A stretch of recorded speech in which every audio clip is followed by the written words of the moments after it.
各位網友，呢條片同大家講一講謝霆鋒嘅演唱會將會喺2025年4月24號至到4月27號喺啟德體育園舉辦。到時啟德體育園週4至週日不設泊車位，駕駛人士切勿駕車前往。香港歌手謝霆鋒將於本月24日至到27日晚上喺啟德體育園舉行演唱會。運輸署今日表示，即係22號，屆時體育園附近一帶嘅交通預期會較繁忙，呼籲觀眾乘搭公共交通工具，避免駕車前往。體育園喺該段日子將不設泊車位。體育園亦會實施特別嘅交通及運輸安排，便利觀眾往返。運輸署指，過境旅客應該預早計劃行程，並盡量使用港鐵服務。計劃使用過境巴士服務返回內地嘅旅客應該及早購票。署方又表示，唔同嘅交通工具都有特別安排。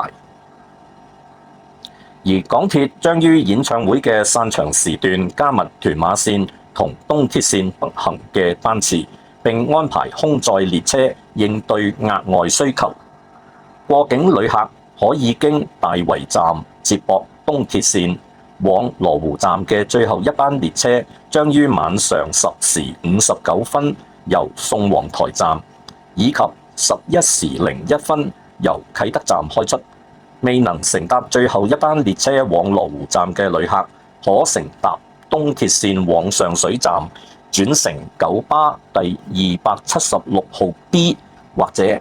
N73號線往落馬洲，即係新田口岸公共運輸交匯處，轉乘落馬洲至皇崗嘅過境穿梭巴士，即係皇巴返回內地。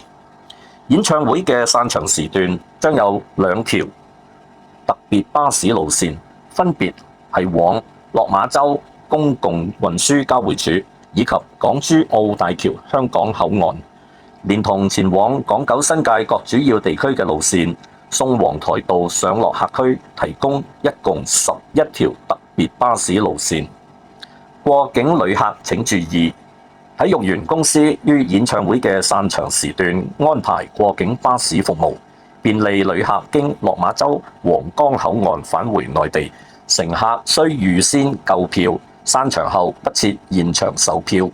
票務詳情以營辦商網頁為準。兩間營辦商分別為永東直巴及中旅巴士。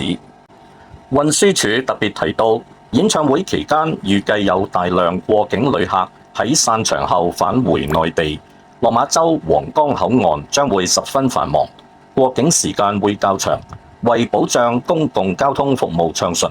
旅客應該盡量使用於晚上10時59分前由宋皇臺站以及11時01分前由啟德站開出嘅港鐵列車，前往大圍站接駁東鐵線經羅湖站返回內地。如有需要，落馬洲或皇崗口岸將設公共交通專用通道。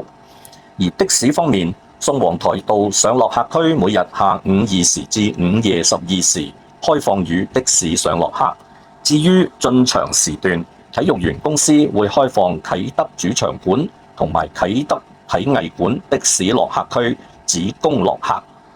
運輸署最後提醒觀眾應留意場地廣播及離場易平台提供嘅實時資訊，以及經運輸署網頁、香港出行易流動應用程式、電台同埋電視台發放嘅最新交通消息。